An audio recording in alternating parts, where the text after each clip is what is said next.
அது நான் ரொம்ப பயந்து போனது லைட்ட போட்டு விளையாண்ட பொழுது பாருங்க. அது ஒரு கூட்டம் நிக்கிது, ஆரவரிக்குது. அவன போட்டு திருப்பி, திருப்பி, திருப்பி இது எப்படின்னா, தவுற நாய்க்குட்டிக்கு எலும்ப மேல மேல தூக்குற மாரி. தவட்டும், இன்னும் தவட்டும், இன்னும் கொஞ்சம் தவட்டும் அப்படின்னு. என்ன மனோபாவம் இது? என்ன செய்ய போறீங்க? இவருக்கெல்லாம் என்ன சொல்ல போறீங்க நீங்க? சார் இவர் நிஜமாவே வந்த கிரவுடு பெரிய மாஸ் இருக்கு சார் உங்களுக்கு. பிரமாதம் சார். தமிழ்நாட்டுல அவ்வளவு பேரும் 50 வயசுக்கு மேல இருக்கவன தவிர மத்தவங்க பூரா உங்களுக்கு தான் ஓட்டு போட போறாங்கற ஒரு பிம்பத்துல நீங்க வாழ்றீங்களா? இவனுக்கு என்ன சொல்ல போறீங்க நீங்க? இவன வச்சுக்கிட்டு என்ன செய்ய போறீங்க நீங்க? நீங்க ஆகவே போறதில்ல. அதெல்லாம் எனக்கு தெரியுது. ஆகணும்னு நீங்க நினைச்சீங்கன்னா, என்ன வச்சிருக்கீங்க அவங்களுக்கெல்லாம் சொல்றதுக்கு நீங்க?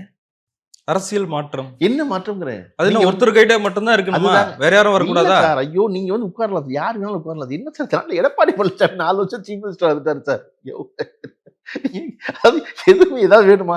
துப்பாக்கி சூட இதுல போர் இத பார்த்து தெரிஞ்சுக்கிட்டு டிவி பார்த்து தெரிஞ்சுக்கிட்டு வரவரு. அவர் இருந்துட்டாரு. 3 தடவை பண்ணி ஓப்பனிங்ஸ்ல இருந்துட்டாரு. இதெல்லாம் அதனால ஒண்ணும் கிடையாது. அதெல்லாம் தாங்க இந்த நாடு. ஒண்ணும் பிரச்சனை இல்ல. இங்க என்னமா பிரச்சனை? திராவிட முன்னேற்ற கழகத்தின் மேல் இருக்கிற ஒவ்வாமை. சரியா? அவருக்கு அது பிடிக்காது. ஏன்னா சமத்துவம் பேசுது. அல்லது இயல்பாவே தன்னால பிடிக்காது. பிரசல்காரங்க பேசுறாரு. பிரசல்காரங்கள கூட பிடிக்காது. பிடிக்கலன்னா என்ன செய்யறதுன்னா, இவங்க பூரா சேர்ந்துக்கிட்டு ஒண்ணும் இல்லாத ஒருத்தனா ஓஹோ வாகுகிறது. இந்த தமிழறி மணியன், பழகருப்பையா, சிடி நிர்மல்குமார், புஷி ஆனந்த் எல்லாம் ஒரே கேட்டகரி. அவ்வளவு பேரும். இப்ப எடப்பாடி பழனிசாமி பொது அறிவும் நடைமுறை அறிவும் ஒருங்கே இணைய பெற்றவர்னு எழுதுறாரு பழகருப்பையா. நான் படிச்சுட்டு சிரிச்சிட்டேன். இது இப்ப எடப்பாடி பழனிசாமிக்கு எழுதுனதுக்கு எம்ஜிஆருக்கு எழுதிட்டா மத்திய மந்திரியா இருக்கலாம் நீ. கெட்டு போற முடிவு பண்ணா கிளவியார வரையுமா காத்திருப்ப? இது அவர் டைலாக். அதான் சொல்றேன். இப்ப எடப்பாடி பழனிசாமியை போய் பொது அறிவும் நடைமுறை அறிவும் ஒருங்க பெற்றவர் சொன்ன ஒரு ஆம்புலன்ஸ் வந்துட்டு போகுது அப்படின்னு கேட்டது விளைவுதான் 2 மாசம் கழிச்சு ஒருத்தர் அடிக்கிற ஆம்புலன்ஸ்.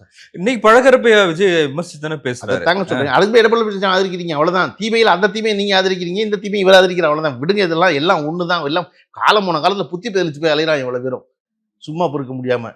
ஏன் உலகத்துல இங்க ஆம்புலன்ஸ் அடிக்கணும்ப்பா. உலகத்திலே பார்த்துக்க மாட்டீங்க. ஆம்புலன்ஸ் டிரைவர் அடிப்பீங்க. எது அது எங்க ஆரம்பிச்சிச்சு?